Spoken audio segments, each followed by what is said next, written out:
Hello, I'm David DeVenney. I've been researching American choral music for well over 30 years, resulting in the publication of a number of books and articles on various topics.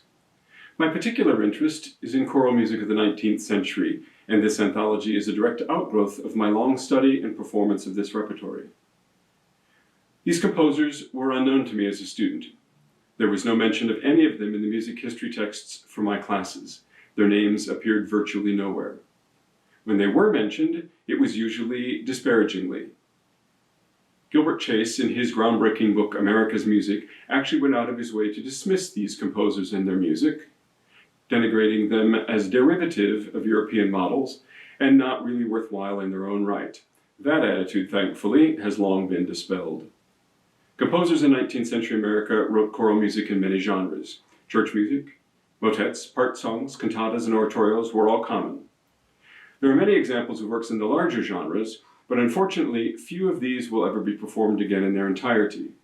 For one thing, many are quite long. For another, while there are engaging choruses and beautiful solos, there is also music of lesser interest. This anthology grew out of a sabbatical leave project several years ago when I set out to rescue choruses that were contained in larger choruses that might be of interest to today's choirs. Along the way, I also discovered several standalone pieces that were lying on library shelves waiting to be found in research libraries in Boston, New York, and Washington, D.C.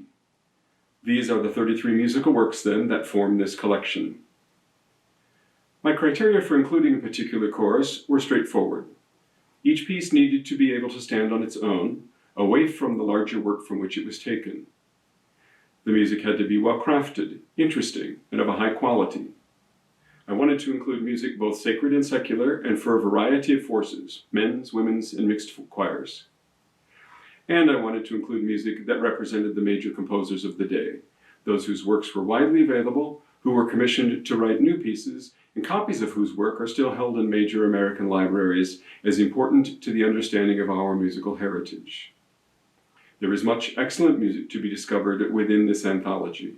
While some works may have a wide appeal, others may not.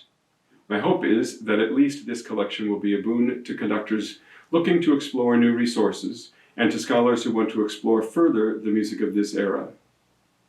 Perhaps your enthusiasm for it will someday echo mine.